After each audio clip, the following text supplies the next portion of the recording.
Hello, brother sewing and crafting family. That was like a very weird lull. We're kind of live. I hope we're live. I'm brand ambassador Angela Wolf. I am so excited to see you today, and wait till you see what we have on the table today. Jerry Granata is here with a very cool project. If you have Luminaire, you don't want to miss this one.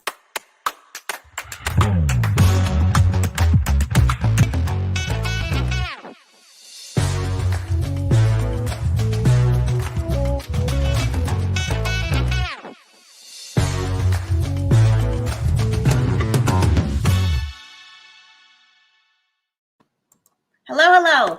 All right, so if you've never been here before, we are live streaming on Brother Sewing and Crafting YouTube and Facebook page. We can see all of your comments. You'll be able to ask questions. Now, let's not delay. Let's bring Brother Educator Jerry Granata up here. Hi, Jerry. Hi, everybody. How are we all doing?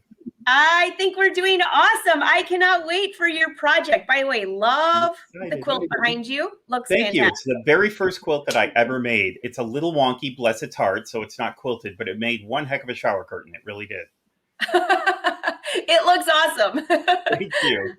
All right, so I kind of gave a little teaser, but you have got a very, very cool project. Not only that, you've given a full list of instructions. Anybody can follow along. And so I'm just going to let everyone know you definitely want to share this. If you're on Facebook, share it to your page. It's easier to go back and watch. And if you're on YouTube, be sure to subscribe to Brother's channel, and you can come back and watch the show then too. All right. Here we go. Well, first thing I'm going to do is wish everyone a very happy holidays. It is that time of year, and the project that I have is pretty quick. It's one of those projects that looks more impressive than it is to put together.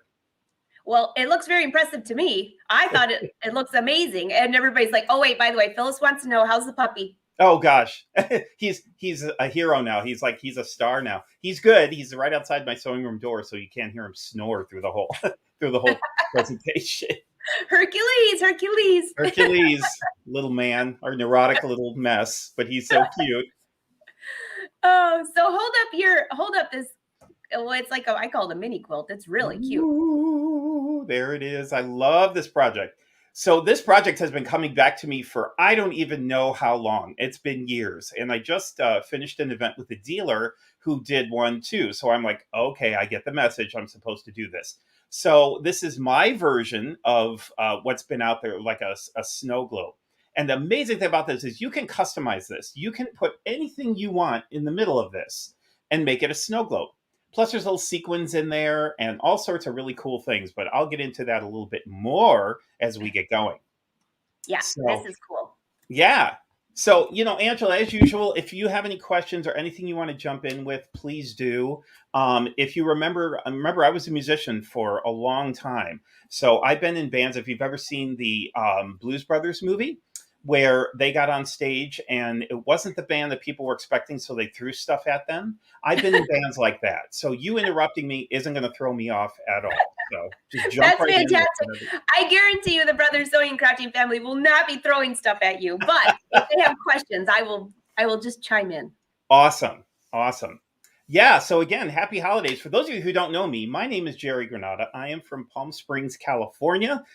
It's a very chilly, it's almost 70 degrees here. So, for us, that means we run to a big box store and get some gloves and hats and scarves, and we're freezing. So, okay, Jerry, that's ridiculous. It's snowing out in Michigan. I know. Everyone's saying, be quiet, Jerry. Definitely. Actually, everybody's saying hi. They're happy to see you. Good afternoon. So, quick question about this project. I see a couple people asking. You're going to be using this on the Luminaire and the ScanNCut, correct? Correct. Okay. So, that was one question. Can anybody do this a different way? Well, they can. I mean, you'll have to, if you don't have a Luminaire or if you don't have a Brother product, you can do this on your machine. You're just going to have to figure out how you're going to make the files work. You could even draw a circle for and we'll get into this a little bit more and I'll explain it just a little bit more, but how to draw the circle and maybe make your own embroidery file. Or if you know somebody that has software, you could have them import the files into it and then reformat it in whatever machine file format your machine takes. That's perfect. I could see some people saying, wait, I don't have a Luminaire. Don't leave. You still got to watch. This is a cool project, and there's always more way than one to skin a cat. Absolutely. And we know a lot of ways to do different things, don't we? We all have a lot of tools in our toolbox. So We do. just watch. All I ask is you watch the presentation and you'll start, things will start brewing in your brain. You'll go, oh, I can do that on my machine. So, oh, All see, right. now I'm jealous. That's just not fair. We are ready. I have my 3D glasses on. I cannot wait for this project. Me too. Awesome. So again, I'm Jerry Granata from Palm Springs, California. I want to wish everyone a very happy holiday. And I'm going to start by saying, it's the holiday season, so whoop-de-doo, hickory dock. And don't forget to hang up your sock. I know. Thank you. Thank you. I know. Thank you ever so very much. Thank you. I'll be here all week. Don't forget to tip your server, and I recommend the roast beef. I'll So practice the dance. You keep going. I could do my, little club dance that I do. So, all right, I think we should just jump into this. Awesome. Take it away, Jerry. Awesome. So let me go ahead and bring this up again, and let me show you exactly what we're going to be doing. So this is a little snow globe quilt block that I have come up with. And let me talk about some of the features of it. So if you'll notice, you can probably see the shine. There is vinyl covering a Christmas tree that I cut out of my ScanNCut. And I'm going to show you how to decorate your tree with various things. There's sequins inside it to represent the snow. The base is a crepeback satin that I added straight stitching to make with metallic threads to make it look a little more fancy. And then I used metallic thread for the satin stitching around the base. For the background, I used a metallic linen. And I know you all are hearing these fabrics and you're going, come on, folks, it's me. It's Jerry. You know that I'm going to use this stuff. I rarely use cotton in my projects. If it's sparkly or shiny or if it's different, it's going in.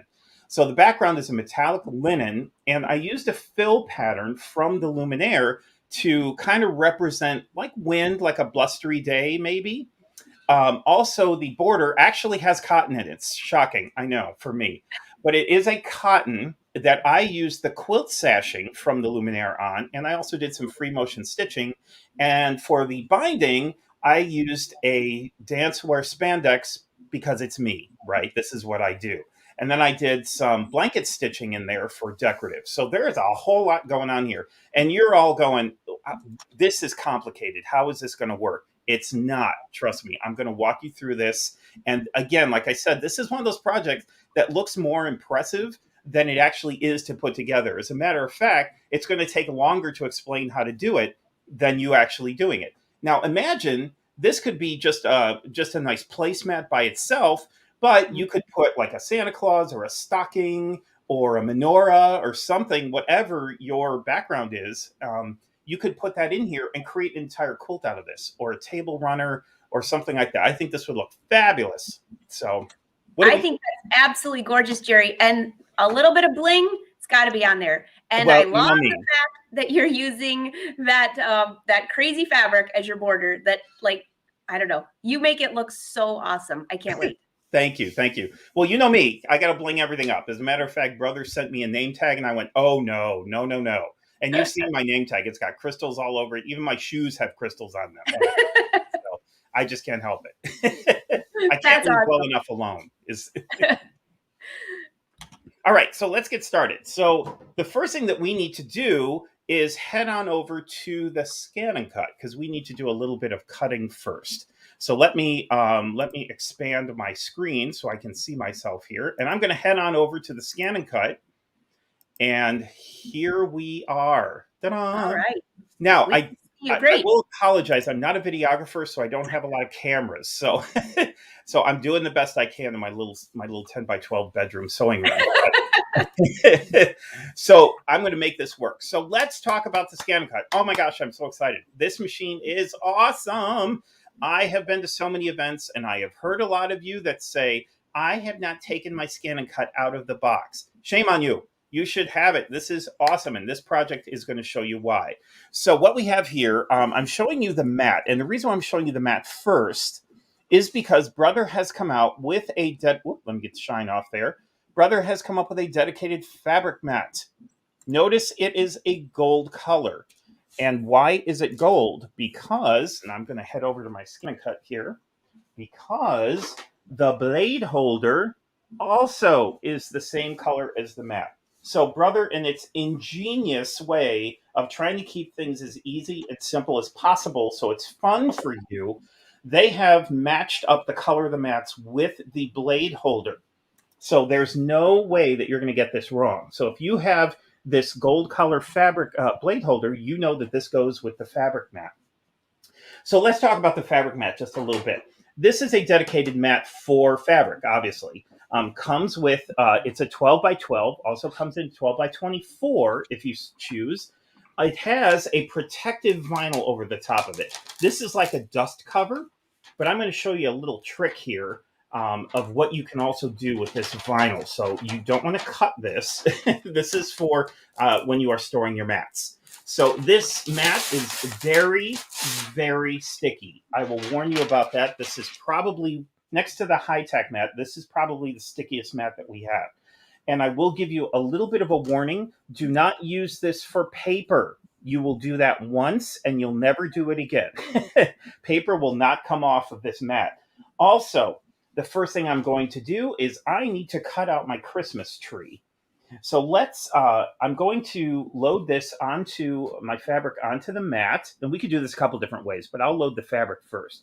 I am working with a taffeta because, again, it's me. This is what I do. So this is a green shiny taffeta that I have backed with the Brother fabric applique sheet. Now this is a paper-backed fusible product. You just fuse it to the back of your fabric. And once you iron this on and cut it, you're going to peel away the paper backing to reveal the adhesive that's going to be able to stick it down. Now, when you are using something with the fabric mat, the fabric goes right side down. Do not put this paper side down. Again, you will do that once and you'll never do it again because you will cry, and there's no crying in sewing. No crying. You're making me laugh. No crying. No crying in sewing. So we are going to place the fabric down right on the mat, and I'm just going to do a light tack because remember I said keep that sheet handy because I'm going to show you a little tip for those who may not know this. Also, now I'm going to try and get this so you can see it. Let's see if I can tilt it. There, you can kind of see the texture. This is a faux leather, and I have also backed it with the Brother applique sheet. So this is, again, it's a paper-backed fusible product, and I think you can see the texture. And I'm using this faux leather because this is going to be for the tree trunk. And I think this will look really nice. It'll have a really nice texture. So I'm just going to lay that on the mat. Notice these are two different millimeters, but I can lay them on the same mat. Why? Because we have an auto blade. This is a fabric auto blade. Now, here's my little tip for those who may not know. You can press this down if you want to, but I like to lay the sheet back over the top and then do my pressing because we want to keep our mats as clean as possible at all times, and there is a possibility that your skin oils could transfer to the mat, making it less sticky. So we want to make your mats last over time. So we are going to use that acrylic, that little vinyl sheet over the top.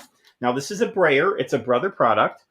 For those who, let me put it that way. For those who may not have this or know about it, this is available at your dealer. This is a Brother brayer, and it's great for this kind of stuff. It just makes it so much easier to press your fabrics or your tools down. Now, I talked about the blade holder earlier, so let me talk to you about this. And I get this question all the time. How do I change my blade? And I'm going to show you really quick how you do this. It's very simple. It really is. So all you do is you take this little white portion, keep the protective cover on, and all you want to do is just unscrew the base. Now there's your blade. So it is in there magnetically. Now you can, I highly suggest you don't use your finger because that blade is exposed. So just grab a tweezer, pull the old blade out. Now I'm going to grab my new blade that comes from Brother. And it may be hard to see, but it has a little rubber tip on it, a protective little rubber tip. We're going to keep that on for now. I'm just going to grab it with my tweezer, slide it back into the holder. And again, it's magnetic. See how it just slipped right in there? That's all you do. Now, I'm going to lift this up just a little bit. This is how I do it. There's probably 100 ways. I'm going to kind of wing down here with my fingers, hold the bottom of the blade, and I'm going to remove that rubber tip let that blade sink back in, and there it is. Put the cover back on, and I'm ready to go. So it took me longer to explain it than it actually does to do it. So again. Jerry, thank you for showing that, because I've had so many people ask, I've been using mine so much. Should I change my blade? When should I change my blade? But nobody's shown that well how to change it. And that was simple. Yeah. I get that question all the time too. How do I change my blade? That's all it is. You just unscrew the bottom of it, and it's magnetic, so it'll just pull it out, put the new one in. Try not to touch the blade if you can. Use your tweezers. And here's another tip. This is an old pill bottle that I have marked as used needles. Now, people ask me, what's my favorite sewing notion? It's my label maker, because I label everything. So I'm very organized. So I've got a used needle container, and I have drilled a hole in the top of this, just an old pill container. And when I have used needles from my machine, I pop them in here. I also have razor blades in here, and I unscrew the top, and I put my old ScanNCut blades in there as well. And then I just re-screw that on, and now I can throw this away or put it in my recycling as a whole without worrying about anybody getting cut or hurt. So that's just a little tip that I have. All right. So I'm going to put my blade into the holder, and I'm going to move my camera very slowly to avoid the Dramamine effect, as I lovingly call it. We're going fishing. There we go. Oh, your thread looks great behind there too. Turn my ScanNCut on. Yeah, that's a thread rack that I made. Everybody always asks about that. So I made that to go behind my door. There's another little trick. You always have that space behind your door you don't know what to do with. So I built a thread rack, and that holds all my thread, and I can open the door, and it's awesome. That's awesome. Okay, so I'm going to cancel this. Now, hopefully, let's see. I don't know if you can all see this. So let me maybe scoot in a little bit closer. Maybe you can see this a little better. I'm sorry for the glare. But we have, let's see. We have pattern and we have scan. So I'm going to go to pattern. I need to find my Christmas tree. This is a built-in pattern. So I'm going to go to, it looks like the Eiffel Tower and a tree. And then in the lower left-hand corner, there is a heart and a little hobby horse. I'm going to go there. And look what we have. All sorts of Christmas items here. And you'll see at the very bottom, right above the S in the SDX, is the Christmas tree. So I'm going to pull that up. And there we go. Now my height is 3.94 inches. I want this 6 inches. So the beauty of this machine is it's automatically defaults at proportional. So I could go in and I could stretch this tree wider or taller, but I'm going to keep everything proportional. So all I have to do is touch the plus until I get to 6 inches. Notice how everything has changed.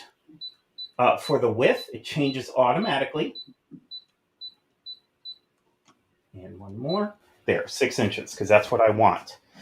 Now, I'm just going to keep the width the same. That's fine. And again, all these instructions are going to be provided for you by Angela on the blog.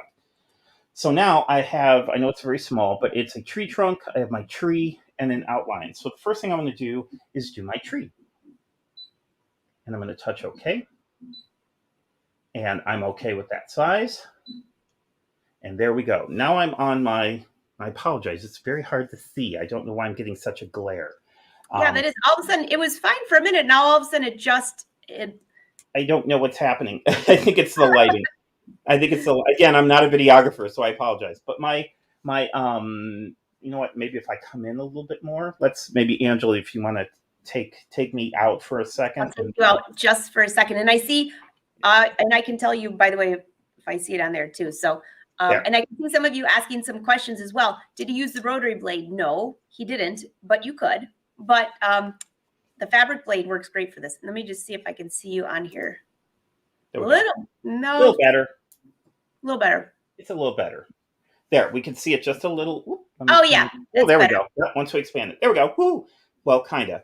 But sorry about maybe if I come in a little more, maybe that'll work. I don't know. But there's my tree. Anyway, there's my tree.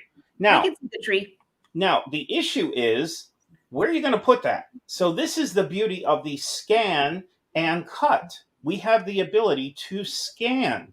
We can scan in outlines, we can scan in coloring book pages, we can scan in pictures, we can do outlines, but we can also scan in so that our machine can see where our fabric or our material that we're going to cut is located, so that it knows where it's going to go, and we can move the patterns around. So I'm going to take my little vinyl film off of my ScanNCut. I'll switch my camera here in just a second. I'm going to touch this button here, which is going to load my mat.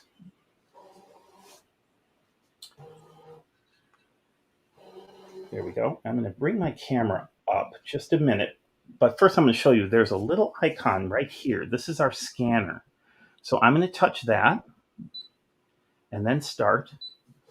And it's going to start scanning. Now I'm done with the ScanNCut, so I'm going to very slowly come up here. Even a better view of your thread rack. Yes, woohoo, there we go. There's the thread rack. To make that. There it That's is. gorgeous. I will be honest with you. I do not have a fabric stash. I know that's going to come as a shock to so many people. I do a lot of show quilting, so I buy per project. So I don't really have a stash, but my thread stash is the envy of all who see it. So it's pretty remarkable. I'm one of these people. I find a thread that I like, and I'll buy the whole line of it because I know I'll use it. So here we are. We've got my fabric on the mat. Now, just very quickly, I'm going to do just a quick little brayer just to make sure everything is happy. And now I'm going to show my screen again, because look at that. So it has scanned my mat, and I can see exactly where my fabric is. So now I can take my pattern and I can move it anywhere. Now you'll see the red line that's showing up. That's awesome, because now I can see what the outline of my project is. And I can move that right over my fabric.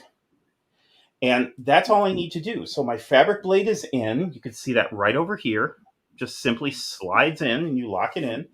I'm not using the rotary cutting blade. I could, but I'm not. So I'm actually ready now to cut this. It's going to select. Now, the thing about ScanNCut, let's go through this here. I'm going to cut this, but I could also draw this design. I can emboss it. I could foil with that as well. And I can paper pierce. So it's amazing. I don't have to just cut. It's almost like scan and one thing does all. That's a better name for it. So, but in this case, I am going to cut. So it's going to process, and now my pattern has moved. So it's over where it is, and I'm going to start cutting. Now, I'm going to move this down again. So this is an auto blade. Remember, folks, this is auto. So it is sensing automatically the thickness of what it is I'm cutting, doing it all by myself. If you remember in the past, we used to have to adjust blade pressure and depth and all of that. We don't have to do that anymore. You can manually go in if that's what you want to do, but it's so nice to have the auto blade that senses it for you. And you can see just how quiet this machine is. And so that's done. So now I'm going to, and here's another tip too, when you're using fabric, the tools that come with the ScanNCut, use those because they can really help you here. So I'm going to use the spatula, especially with something like a taffeta, which is very, it has a lot of properties that can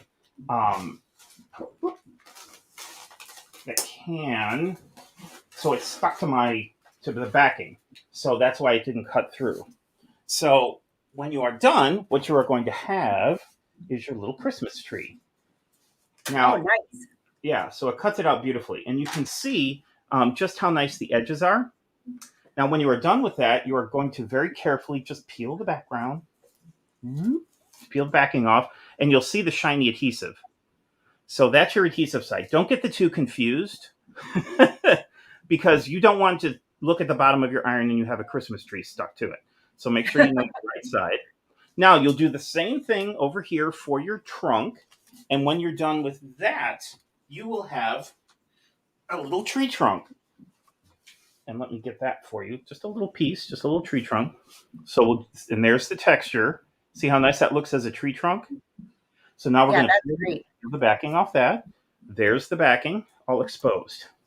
All right. So we are done at the ScanNCut. So now we're going to go over to my machine and we are going to start stitching. So let me switch my camera over. You know, that was kind of cool to see how precisely that, that's nice fabric, how precisely that cut. Yeah. And that was pretty simple. Yeah, it really was. It's really really easy to cut on the ScanNCut. It's so easy to use. There's no reason to be intimidated by it. You're not going to break anything. You're really not. Even if you break a blade, you just replace it with another one. But I don't know how you would break a blade unless you're trying to cut concrete block, which it doesn't do that quite yet. That's not highly advised. And I've never broken a blade. Yeah, I never have either. As a matter of fact, another tip that I have is if you have a blade, like your standard blade that you can't use anymore, or your fabric blade that you can't use anymore, because it's dulled in your fabric, use that as your paper blade.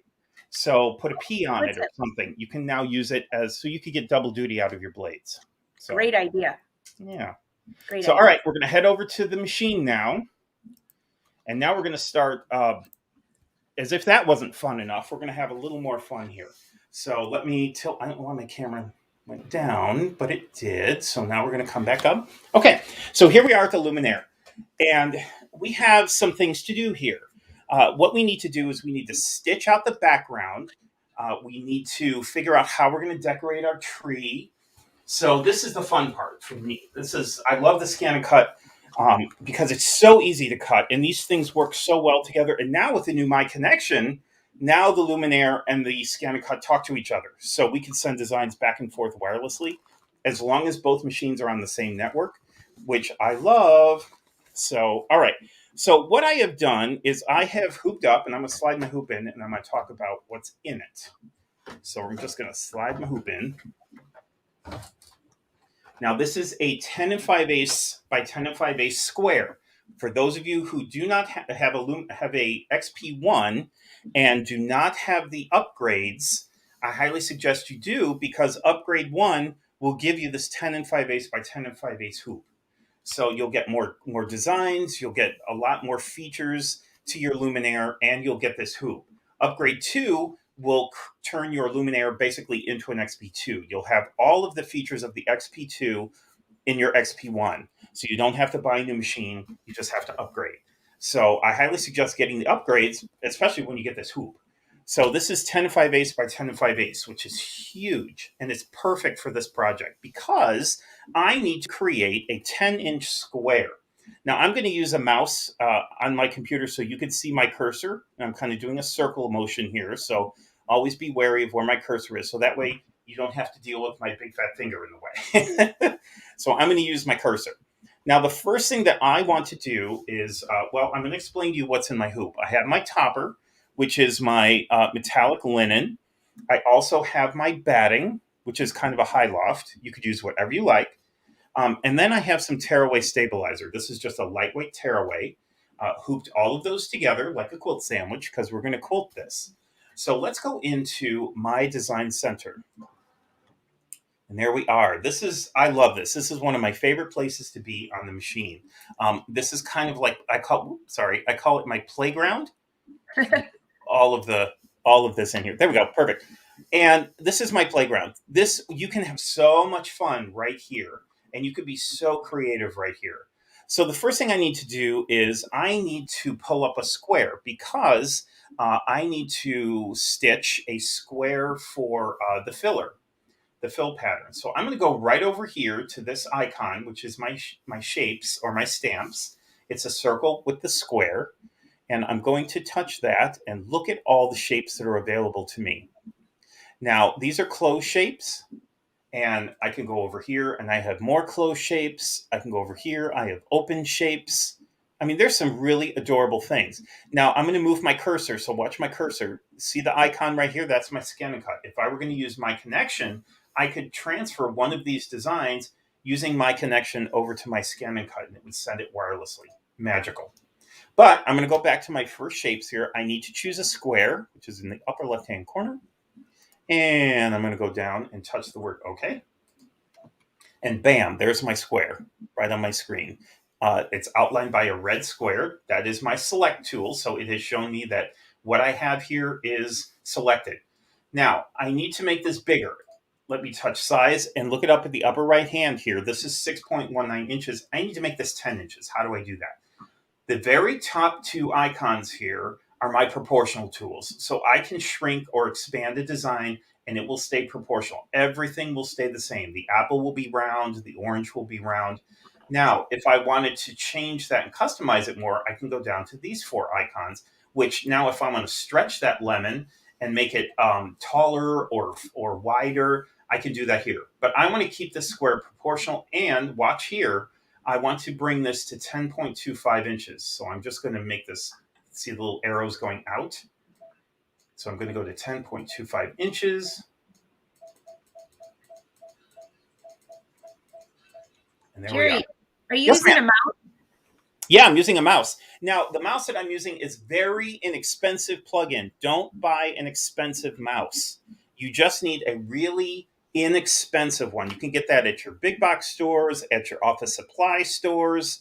They all have these really cheap mouses or mice, I guess. Mouses, I think that would be a new word. Mices, there. They all have these mices.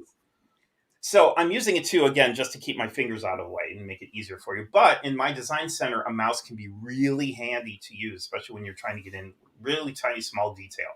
Okay, so I've got my square at 10.25 inches. Perfect. So I'm going to close that. Now I need to fill it with something. So now I get to go choose a design. Now I've got a couple options here. The top four icons represent, it's called the line properties area. If I'm working with a curved line or a straight line or a circle, and I want to change that line from a straight stitch to something else, this is where I'd go. If I wanted to play with the fill patterns and I wanted to fill my design with something, I would go here, down here. And that's where I'm going to go first. So I'm going to open the menu. And here it says region property. So I know that I'm in the area where I'm going to fill. So it defaults at a solid fill. I don't want that. It also default. I could also choose a stippling pattern. I don't want that. Although if you wanted to, you certainly could. If I touch the last icon, notice that I have another option here. So I'm going to select. And because I have all of my upgrades, I don't just have one. I have 42 fill patterns at my disposal. 42. So I'll let you kind of look at some of these here real quick. I love these really dense ones here. They're really beautiful when they're stitched out. But I have 42 of them. 42. I'm going to go to number 34 because I thought this best represented kind of a windy, blustery feel. So I'm going to choose OK. I'll keep the color as red. And I'm going to go to my fill bucket here in the region properties area. Why? Because I want to fill the square with something. Watch this. Just going to go to the square, touch it. There is my design. Pretty cool. Pretty cool. That looks great. I know. Isn't that fun? Mm-hmm. So now what's going to happen is my machine defaults at a satin stitch outline. I don't want that. As a matter of fact, I don't want any outline. So how am I going to turn the outline off? Remember up here, this is where I'm going to go if I want to manipulate a line in any way. You can see here where my cursor is, it's defaulting into satin stitch. So I can choose either one of those. And what I want to do is tell it not to stitch out the outline. So I'm going to choose this icon here, which is the do not stitch. Notice all the colors gray out. Choose OK. And now it has grayed out. So I'm going to choose my little fill bucket. I'm going to touch that square. I'm going to go to next because I want to show you what this is going to look like. Now, this is brilliant. This is a real-time image of what's going to be stitched out. Isn't that lovely? But you notice there is still a red box. That is a select tool. Notice that there is a space between my design and that red line. That's telling me that the outline is off. Now here I'm going to start playing with some things. Notice here my design is up. I want to change the size. It's a little too dense, so I want to open that up a little bit. So I'm going to go all the way to 200%. All the way to 200%. There we go. Now it's going to recalculate, and bam. Now I'm at 200%. That easy. This icon here, if I wanted to change the angle of the design, I could certainly do that. I'm going to keep the outline off because I don't want the outline. This is a random shift. This is a really cool thing. If you wanted to and I'm going to use the really exact sewing term of wonkify. If you wanted to wonkify your design, I'm going to do it at the most extreme. Watch what happens to my design. Woo! Now that's pretty cool. It looks like a forced perspective, right? So think about this. You could put up here, you could put buildings or something like that, and it looks like your eye is going up toward those buildings. Jerry, I really think that my glasses are 3D looking at that. Might need a new prescription. Might need to check out the optometrist. But I'm going to go back to 0 because I don't want to. Play with that at all. Now, again, part of the upgrade.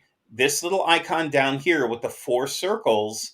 I now have the choice to choose the thickness. I can choose a triple or a bean stitch, or I can choose a single stitch. I'm going to go with the single stitch because I want my thread to be light. I want to see it, but I don't want to oversee it, if you know what I mean. So, all right, that's all there is to it. Again, this is taking longer to describe than it is to actually do. I'm going to touch set. Now, I want to talk about this really quick, this little menu that popped up, little pop-up. A lot of people don't know what this means, or they ask me about this a lot. What this is basically a warning. It's saying that if you get out of my design center and go over to embroidery, you are going to lose your pattern. Not lose it, but you're not going to have the ability to go back and play with it. So if there is any chance that you want to cancel out of here, cancel out. This is your magic button here, your memory button in the lower right-hand corner.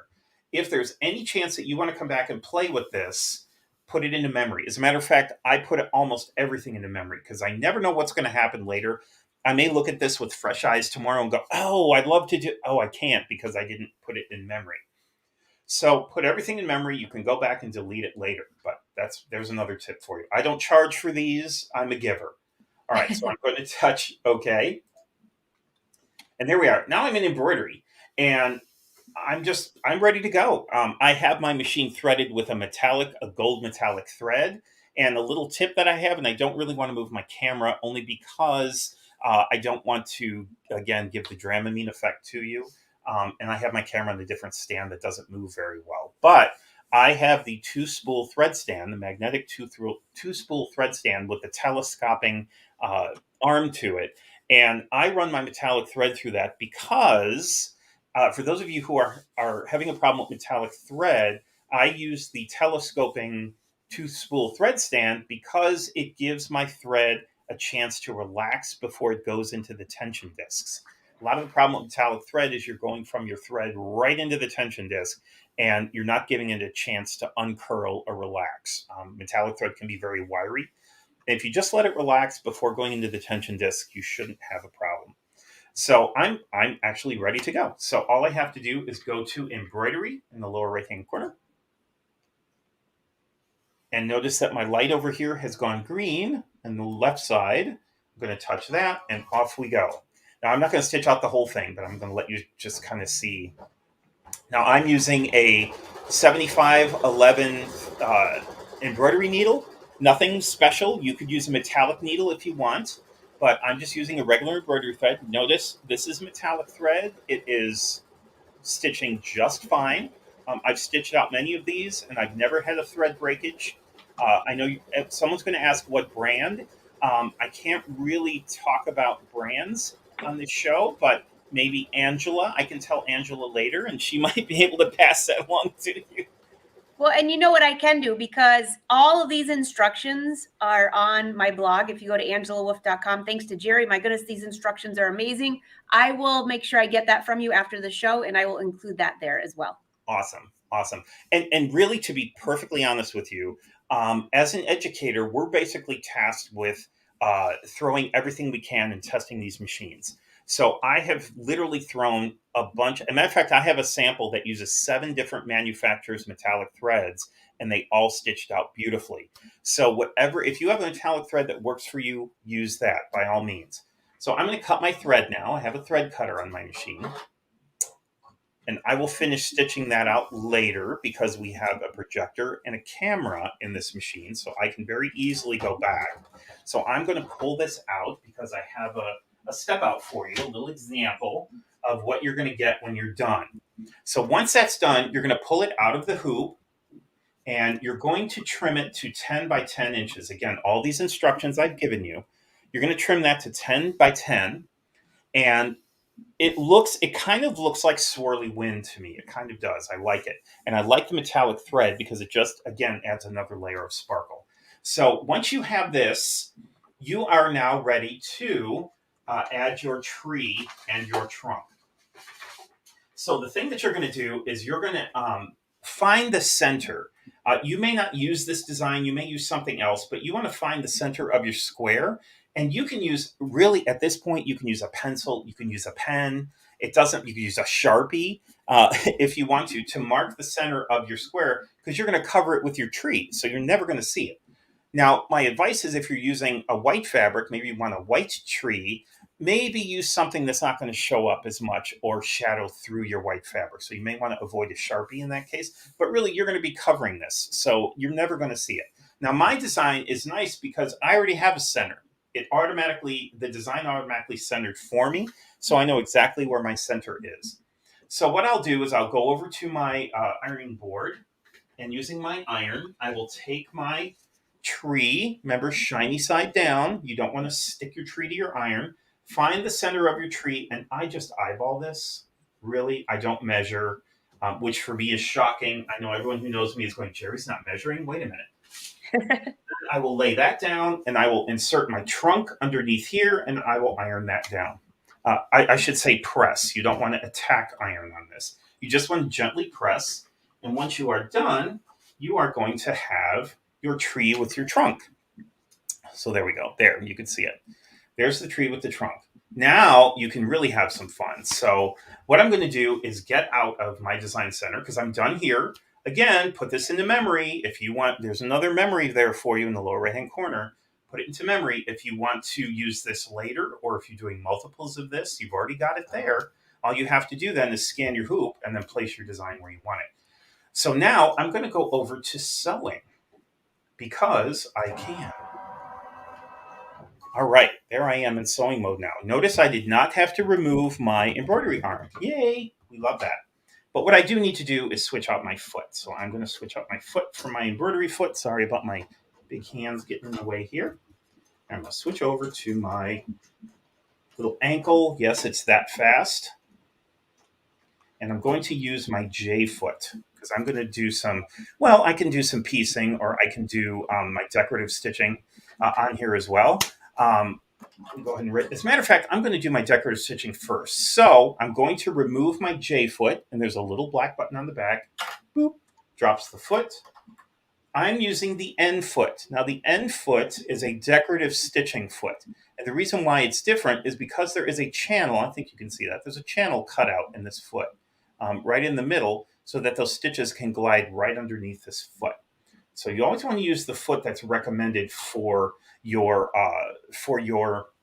project or whatever it is you're stitching out on. And Brother, again, in its wonderful ease of use, will let you know that. So I'm going to choose, let's see, what do I want to do? I'm going to do a blanket stitch. And I want a blanket stitch around my Christmas tree. So I'm going to go over to my Q category. And then Q14 right here, there's my blanket stitch. And I'm going to change, now this was set from my last project, so I'm going to expand the width just a little bit and the length just a little bit. Notice how easy that is. And I'm going to rethread my machine with a green thread. Very simple to do. We have an automatic needle threader, which we love. Yes, we do. Notice I wore glasses. My eyes are not what they used to be. So I'm going to touch this little button right up here, and it's going to thread my needle. Woohoo! We love that. Okay, so now what I want to do, and I'll show you this a little bit up closer. I'm going to do, you know what? I'm going to switch up my foot again. I'm going to use an open toe foot. Oh, I love that foot. So this is the open toe foot. This has nothing in the middle. And I now have absolute beautiful visual clarity for what it is that I want to see. Now I'm going to stitch. I know it's going to be hard for you to see this, but I'm going to explain as I go. So usually what I do is I find out where I want to start. Oh, I'll start right here. And I will use my hand wheel to lower my needle where I want to start, raise it up again, sort of like free motion quilting, give a little tug, and my bobbin thread comes up, just so I don't have any thread nests underneath. Now, I'm going to touch my screen over here on the right, the upper right-hand corner. I have a drop-down menu. You see the needle here where my cursor is with the stars and the hearts? This is the begin pattern button. So I want to start this right at the beginning of that pattern. So I'm always going to make sure that I touch that so that I know it's going to start. And I'm going to lower my presser foot, lower my needle, drop my presser foot, and I'm going to start blanket stitching. So it's going to do like a double blanket stitch. Now here's a tip, and I know it's hard for you to see. A lot of people ask me about my blanket stitching. How is it so smooth? With your blanket stitching, you have to take your time. You do have to put your patience hat on, because when you get to a curve, it may be that you will only take one stitch at a time, because you want to go very smoothly around that blanket, around that applique that you're stitching. Notice how slowly I'm doing this, and I'm turning as I go. And I'll take this out in just a second so you can see. I'll just do a little bit more curve here. And you have to it's just a matter of getting to know your machine, knowing how many backwards and forwards and how many swings over there are going to be. Again, you may have to do this every stitch. Turn it, just take one stitch, turn it, one stitch, turn it. And it will go faster than you think. I know you're thinking that will take me the rest of my natural born life to do. No, it will not. It will not. All right, let me cut this. And I'll bring this up close so you can see it. So notice how smooth, I hope you can see this. Notice how smooth my blanket stitching is around my curve. That's because I turned often. Most people, what they're trying to do when they stitch is they're trying to turn their project as they stitch. The problem is these straight lines that are taking the little bite in the fabric, the straight lines are going to be angled and it's not going to be pretty. So notice how smooth that curve is. That's because I was very patient and I stitched very carefully around there. All right, now let's change our thread again. So I'll go around the whole tree. I'll switch to brown and blanket stitch around the trunk. So we're just going to, through the magic of television, fast forward and imagine that I have already done that. So now I'm going to switch over to my burgundy thread because I want to do a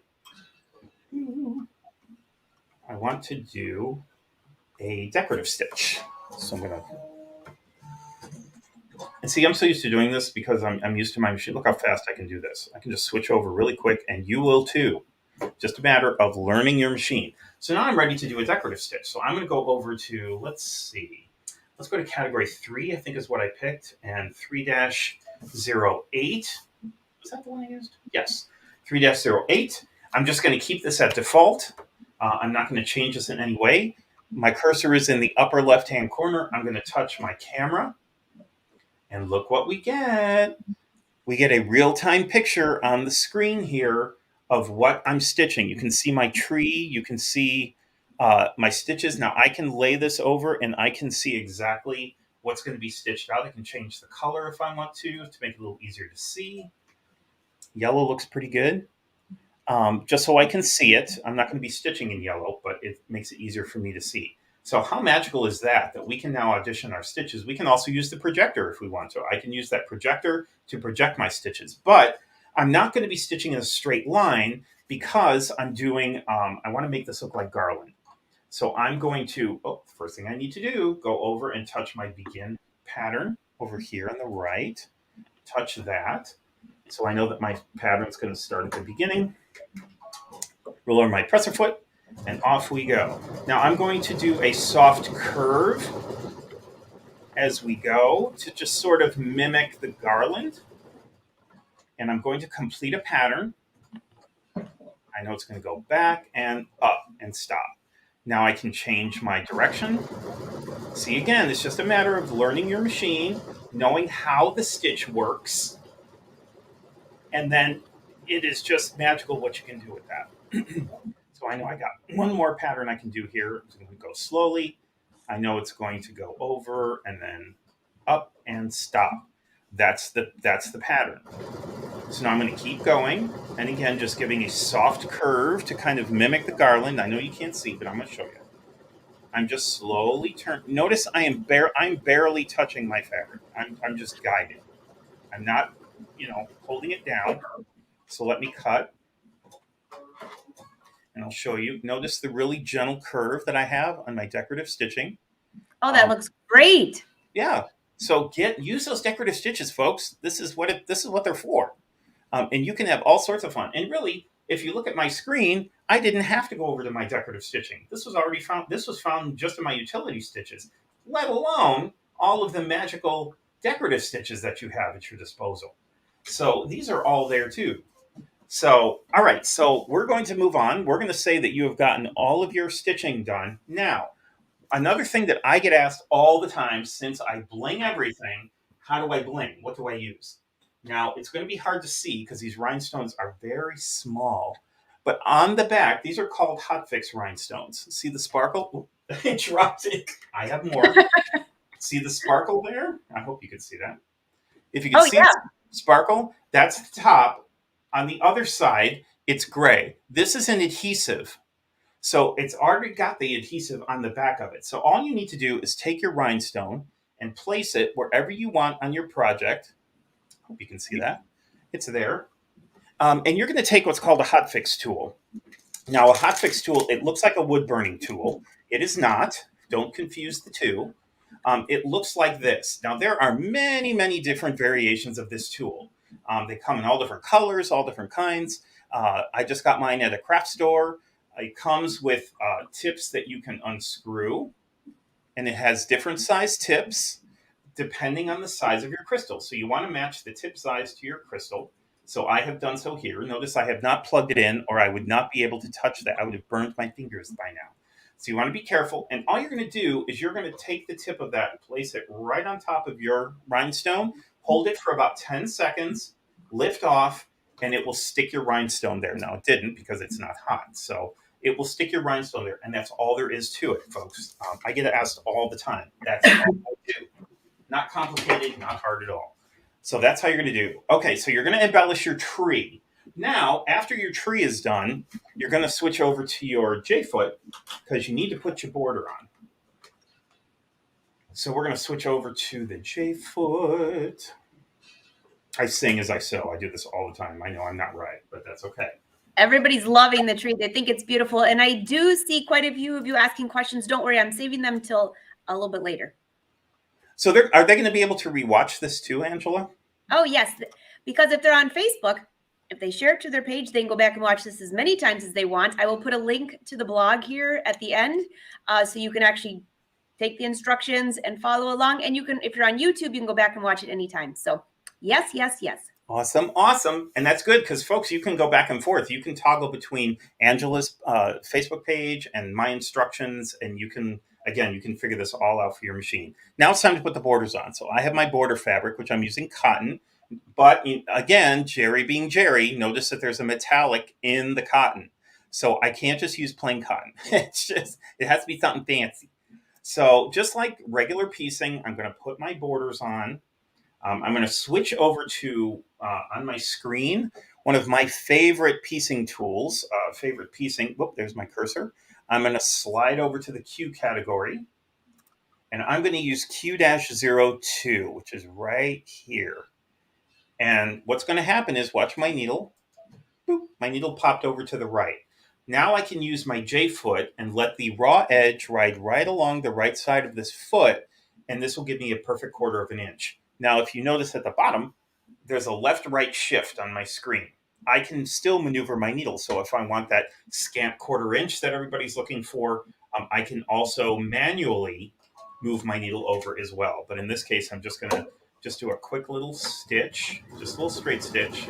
So my border's on. Notice how quiet my machine is. I can hardly hear it. So I'm just going to stitch away, do my border. doing my short sides. Now you're free to do whatever sides you want to start with. If you like to do the tops first and then do the sides, absolutely. Whatever your technique is, you're going to do that. All I ask is that when you get both of your borders on and you're ready to put your long border on, make sure you open first. Make sure you open and either give a finger press or take this to the iron and just give that a quick press. Otherwise, you're going to be stitching your border closed and you're not going to be happy. Again, there's no sewing, there's no crying and sewing. We're not going to cry. So you're going to do that with all 4 of your borders. Then you are ready for your globe. So this is the really fun part. So what you're going to do is you are going to take your snow globe, and we are going to I'm going to put my switch over to embroidery again. So I'm going to switch over to my embroidery foot. Yes, it goes this fast. There we go. And I'm going to Susie has a quick question. Where's the begin stitch button? Okay, look at my screen. In the upper right-hand corner, see where I'm circling with my cursor?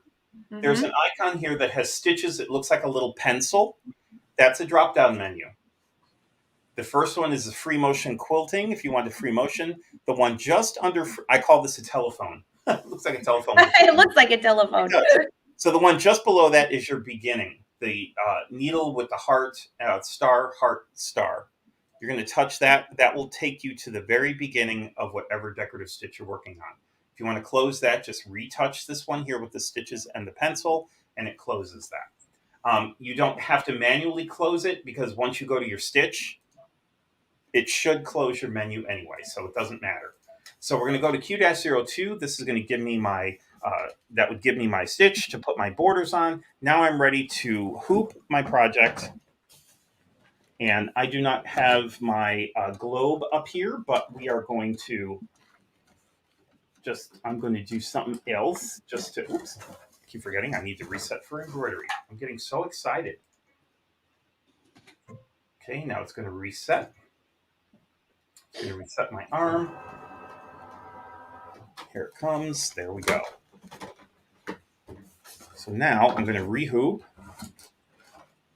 Don't forget to lock your hoop down, folks. It will remind you. It'll say, I can't work because you haven't locked your hoop down. So now I need to go find my globe. So you know what? I'm going to put my tree up here just for a sample. And we're going to assume that this is my project. I'll just put that in there as an example. And I'm going to go look for my globe. So I'm going to go over to my screen to the pocket. And I already have that in my, I've already saved it. So I'm going to pull that up and set it and not forget it. And there's my design. So there's my globe and there's my base. Now, I want to talk about the screen for a little bit because some people don't realize that there are some magical icons that can help them. So right at the very top, you can see my cursor is circling these hoops. There are 2 that are open and 2 that are closed. The Luminaire comes with the 16 by 10 to 5/8, 5 by 7, and a 4 by 4. Those of you who have the upgrade or want to get the upgrade 1, it will also include the 10 and 5/8 square. So it's showing me that the 10 and 5/8 and the 16 and 5/8 hoop 10 and 5/8 can be used. The other 2 are grayed out, so I don't have to worry about that. Over here, it tells me exactly how big my design is going to be, but I want to go to this one on the far right. And we're going over a little, Angela. Is that okay? Sorry. That's all right. You know what? I don't think anybody minds because this is a really great project. So by the way, if you have to go, because I know some of you are here on your lunch break, you can always come back and watch. So keep rolling, Jerry. All right. It's the holidays. It is. Don't make me sing again because I will. So on this page right here, you'll notice in the upper right-hand corner, it looks like a hoop with some stitches. So I'm going to touch that. Look at this. I now have the ability to get a visual of what it's going to look like in my hoop. Again, look at the very bottom. My 4x4 and 5x7 are grayed out, but I can use the 10 and 5/8 hoop square and the 16 by 10 and 5/8. So I'm going to touch the hoop that I'm using. Notice it has changed. And another tool that I have, you see this little arrow with the needle? This is where I go all the time if I am using an embroidery from a company I've not used before and I'm not really sure how it's going to stitch out. Notice I've got a little play button. Watch this. It's going to do a real-time stitch out and show me how this is going to stitch. So there's the base of my snow globe. Now it's going to do the satin stitching. I can pause it. I can fast forward it. If I can't see it, upper right-hand corner, I'm going to touch that plus, and there is a real-time. Let's go back. Let's replay it. Now I have a bigger version of it.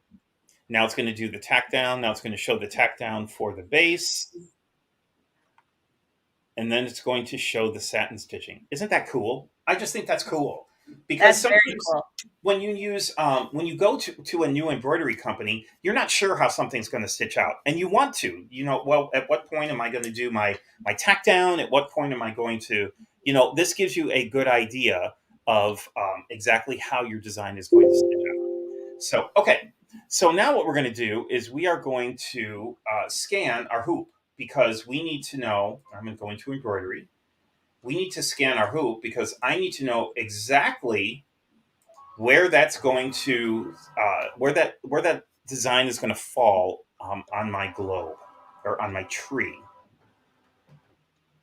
It's just going to do a quick scan. So I would have hooped my project.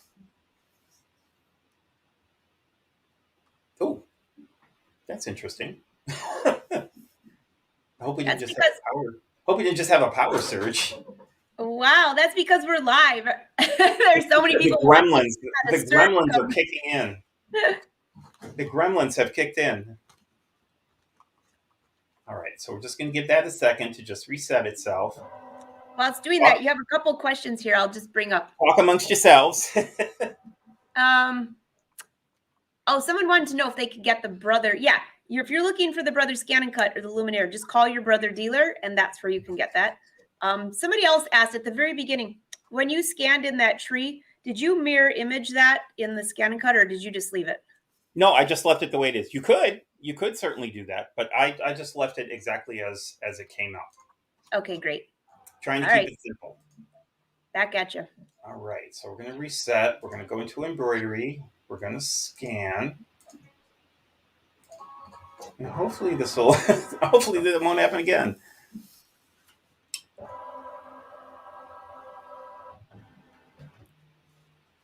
Ta-da! Just waiting a second for this to scan. Hey, Jerry. Yes, ma'am. I know there's many ways to do your project. There's always more than one way, but would it be possible, like when you scanned in your tree and then you did the stitching around it, could you scan that in and just had in my design center and had the blanket stitch? There's about 4 people that wanted to know that. Absolutely. Yeah, that's a great point. Yeah, absolutely you could. I forgot to mention that. If you wanted to go into my design center and just outline your tree and choose that as your blanket stitch, you could. You could have also chosen feathering or any of the other 10 outlines that you could choose. And again, you can change their size. So yes, you can use anything you wanted to. If you wanted to keep that as a raw edge, you could too. You wouldn't even have to add anything. So how magical is this? So I now have my design pulled up on my hoop. So I have a picture of my hoop, and now I can move my design. So here's a little tip. So I can use move, and I'll get my arrow keys here so I can move it. But if I touch rotate, I now have rotational tools plus my moving here, my moving arrows here. So I highly suggest you use rotate because then you get everything. So if you're not going to rotate, you just want to move it, then just open move. But this gives you the option to just kind of do whatever you want. So I'm going to bring my design down just a little bit. It actually looks pretty good. So I'm going to use this, my tools here to move my design where I need it. And I'll bring this up just a little bit.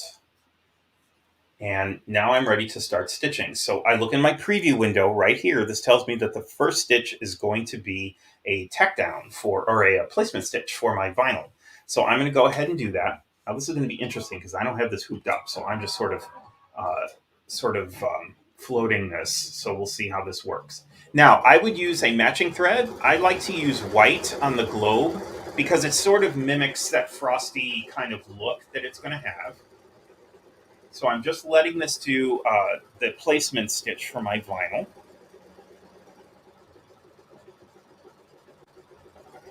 Ta-da. Now the vinyl that I used in my sample was a medium weight vinyl. And I'm going to show that really quickly. So it's a medium weight vinyl. So it's pretty heavy. However, you also have at your disposal a little secret that I have. If you cannot find vinyl, and shipping and the shortages have been brutal, but if you can't find vinyl, this is a shower curtain liner.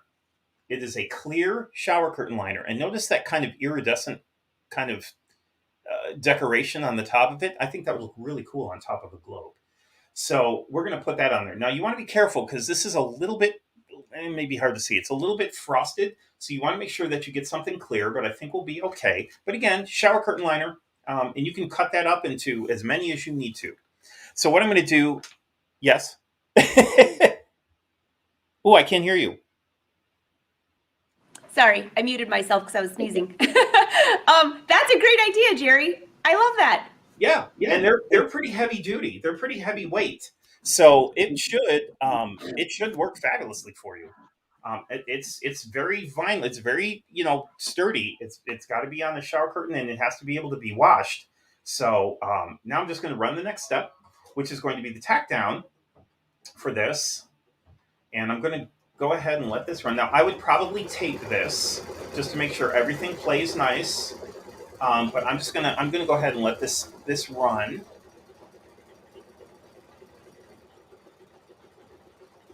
Just let that run, and notice I am using. A lot of people are going to ask what needle I'm using. It's just a regular 7511, just a regular old embroidery needle, nothing fancy. If you are using something much thicker, like an upholstery fabric or something like that, which of course you're talking my language now, so. If you're going to use a thicker fabric, you may want to switch to a 9014, but I'm using a 7511, and it's working out just fine. Now, I probably should have taped this because I'm going to get a pucker, but that's okay. It's a sample.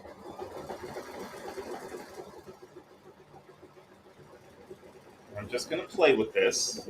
It's so quiet. It is. It's amazing. Now, notice I'm getting my fingers by my needle. I don't suggest you do this at home. I am a trained professional, so just be careful. Now, for those of you who have never used duckbill scissors, get a pair. They will change your life. These are great for cutting around your applique. So I'm just going to pull my hoop out real quick, and I'm going to just trim, and I won't do all of it, but I'm going to trim around my applique. Around my globe. And I'm going to try to get close to the stitching. What's really nice about these scissors is you have the ability to get right in there. And what the duckbill does is it holds the fabric away from you. It lifts the fabric. And my suggestion is just give just a very light little tug when you're cutting on the top here. Almost make your fabric vertical that you're trimming, and you'll get right in there and you'll cut right up to that stitching. And it should work just fine for you. So let me just kind of trim away here. Just at the bottom. So I'm going to pull this off. I won't do the whole thing because we don't have the time. But I'll trim all the way around my snow globe. And then the next thing I'm going to do is run my pattern for the stitch for the placement. Now, the way I've given it to you is this is a placement and a stitch out. So what I used was some crepeback satin for the base. And this is, I have lined it with just some very inexpensive shear weight fusible interfacing. That's all it is. Very cheap, very inexpensive. Just find the least expensive you can find. This is nothing fancy at all. You could find this in a craft store, big box store, just a very sheer weight fusible interfacing. Use that on the back of the satin and go ahead and play a little bit with that. Put a little bit of tearaway stabilizer on the back. And I used a decorative stitch with some metallic thread. And before you do that, you want to take your embellishments of whatever it is, and I'm going to unhook this. Whatever it is, you have an opening here. So you need to fill your snow globe first. So I'm going to fill it with a combination of, gosh, I've got some sequins here, and you don't need much. Less is more. So I'm just going to tuck my sequins in there, give my hoop a tap, and those are all going to go inside. I won't do that right now because we don't have the time, but you get the idea. And so the next thing, you use your fingers and stick them all in there too, because now you're going to run your tack down. So and your stitch for your base. So again, my go over on the right. So the next stitch out. Talia says, I'm gonna have to watch this over and over and over. Yes. Me too.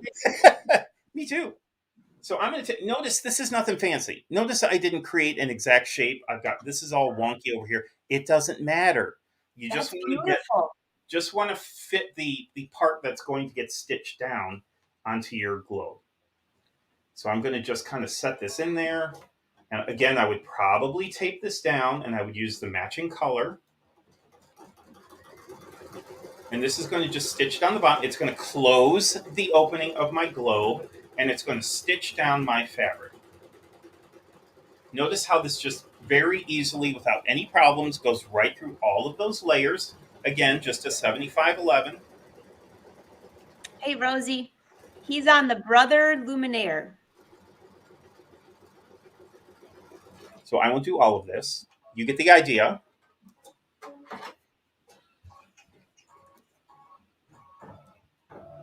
Okay. So we'll say that that is all done, and I'm going to trim around that stitching so that it cuts away the base. I will run the next step, which is the satin stitch that goes around that, and this part is done. Now, if you want to do the border, and I'll just show this real quick, Angela. This is the last thing that I'm going to do. Thank you all for sticking around. I appreciate it. Oh, they're loving it. When you said, are we staying? Are we going? Everyone's like, stay, keep going. They want to watch this. It's a great project, Jerry. All right, awesome. So now you're done. You're going to pop that out of the hoop, and you're going to now this sample represents my snow globe. So I would have my tree, my snow globe, all of my decorations, all of my fill patterns would be here. I'm just going to show you very quickly how I did the border. So you can do this in your Luminaire as well. You have something called border quilt sashing or quilt sashing for your machine, and it will compute it automatically. So I'm going to get my finished project because the first thing that you're going to do, actually, I'm going to go over there. Just so this is clear. I like to show instead of tell because it's easier. Just make sure you get your fabric out of the bottom and you don't embroider on the bottom. Yes. We can see it wrap. Yep. Like, oh. Yep. Pop that out there. I've never done that before. I don't know what you're talking about. Oh, me either. I've never done that before. Of course. It's other people that do that. We don't do that. So I'm going to go into I'm curious, brother sewing friends. Have you ever done that? Because I have at least more than once. Oh, I still do every once in a while. I forget. I'm in a hurry and I forget to check what's underneath and I turn it over and go, oops. Also, I'm going to go to embroidery. Now I'm going to go to this Q category right here, just to the left of Mickey. I'm going to go to the Q category. And I'm going to choose category 1. Category 2 is if you want multicolor sashing. Category 3 is if you want a hexagon. I'm going to stick with category 1, and I'm going to choose a pattern. And the one that I chose was 005 right here, where my cursor is. There we go. And I'm going to set that. Now, I have a choice. There's 2 types of auto split. On the left-hand side, this will do a project up to about 20 by 30, and it works with the snowman. On the right-hand side, this is going to use the projector, and you can go up to, get this, folks, 118 inches square. That's bigger than a king-size quilt. So you can auto-split and do all your sashing and borders with the Luminaire automatically up to 118 inches. I'm not doing a big project like that, so I'm going to stick to the left-hand side, and I'm going to touch that. And now what it's asking me, notice it's at number 1 because that's highlighted. Now it's asking me what the width is of my border. So all I'm going to do is take a tape measure. I'll do this up at the top. And I'm going to measure, get my hand out of the way. I will measure what that's going to be. Now, I wouldn't have my binding on. This would be just like right within the hoop, just the raw project. So I know for me that's 14 inches.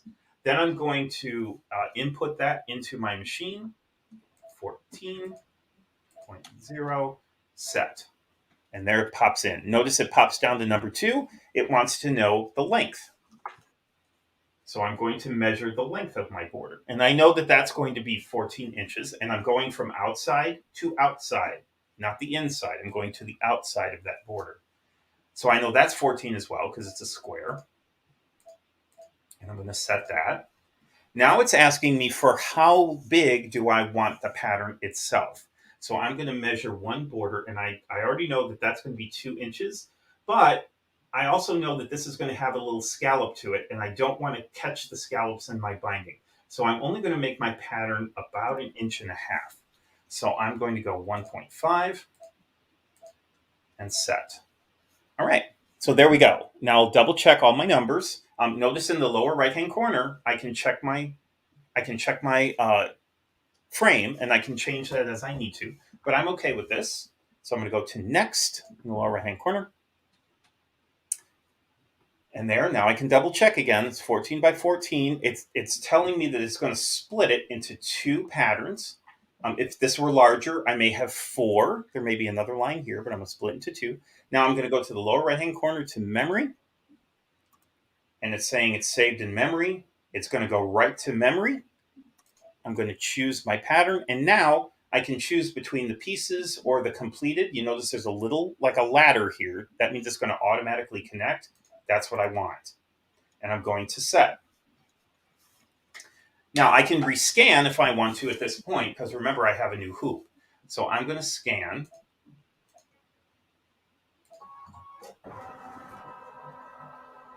And like I said, folks, this is taking longer to explain than it is to do. This doesn't take long at all to do this. Okay, so now we have it scanned, and there's my design. So I'm going to close that. Now I can save it as it is. I can move it. I can rotate it. I can do whatever it is I want to do, and then stitch that out and embroider it. So on my final sample, I'm going to show you again. This is all done, and it's easier to see on the side, on the other side. This was all computed automatically by the Luminaire. And then I added some free motion feathers, because I love to free motion. And once you're done, you can then take your binding, and I used a dancewear spandex, because that's what I do. Who else binds in spandex? I do. So again, using that very inexpensive fusible interfacing, put that on the back. It takes all that stretch out, because this is, Angel, this is stretchy as anything. It's crazy stretchy. That stuff is crazy. That's why I always laugh. I think I made a dress out of it my senior year in college, and I never swore I'd never touch that stuff again. Well, now you can use quilts. So I put it on the back, takes all that stretch out. Notice I'm pulling on this. I'm not stretching it. Now you use this. I made it 2 inches. You're going to put that in half, put that on your quilt, take it to the back, or however you do your bindings. And then I used a blanket stitch around the edge just for a decorative element. And that's it. And you are done. You are finished with your project. So look how cute this ends up being. This is so cute. Gorgeous. Absolutely gorgeous. So I hope that I inspired you. Again, remember, you can change this. It doesn't have to be a tree. Remember, I showed you in the ScanNCut, there was a candy cane, and there were all sorts of things that you could use. There was a Santa Claus, which I think would be really cute in there. There's a Santa Claus in there. All sorts of things that you could use in there. That's adorable. I can see a lot of people are saying, this is so cute. They love everything about it. The shower. I actually put, by the way, for those of you that want to get the instructions, I've just uploaded them on my blog. If you look below, go to angelawolf.com, click on blog. You can thank Jerry for that. He wrote them all out. I just copied and pasted, threw a few photos. The embroidery file that you have, I cannot leave on the website. So I left a little link. If you want to email me, I can send it to you then. So it's only specific though for the Luminaire. Yes, it is. But again, if you're just a little creative, get out of your box a little bit. You can figure out, if you have another manufacturer, how to make this work. It's very, very easy. Absolutely. Everybody's like, this is awesome. I think my favorite of the day though, I think would be, Where did she go? When we were talking about who has us embroidered on the back, Sharon says she embroidered the pamphlet on the back of a quilt. That's a good one, Sharon. That's a good one. She couldn't figure out where it was. Well, I'm a free motion quilter, and I use one of those sliders on the bottom, the Teflon sliders, just to make it easier to scoop my quilts around. I can't tell you how many of those I've sewn on the back of my quilts. Yeah, that's fun, especially when it's a show quilt. You turn it over and go, really, really? Oh, yeah, that'd be just an extra bonus. So, do you have any questions for Jerry? I know some of you rolled some through, but Brother was answering them. So, just real quick on here, someone was asking. Oh, you're welcome so much, Tessa. She was asking about the ScanNCut. Does it only work with the Luminaire? Oh, I just saw that one. Yeah. Question. Yeah, that's a great question. No, it doesn't only work. The wonderful thing about the ScanNCut is it is a freestanding machine. You don't have to have a machine, and you don't have to have a computer to run it. That is a big deal. There are over 1,000 patterns already inside it. It is just crazy how many patterns are in there. There are quilt patterns. Quilters, your ears should be perking up right now. There are a bunch of quilt patterns already loaded, quilt blocks loaded in there with a 1/4 of an inch all the way around it. So you don't even have to recompute or think about it. There's already patterns built in. If you want to use a computer and maybe do a little more advanced things, you could download a free software called Canvas Workspace, which works wirelessly with the ScanNCut. So you don't have to have it. It's just a nice to have. You can use the ScanNCut on its own, and it doesn't have to be with the Luminaire.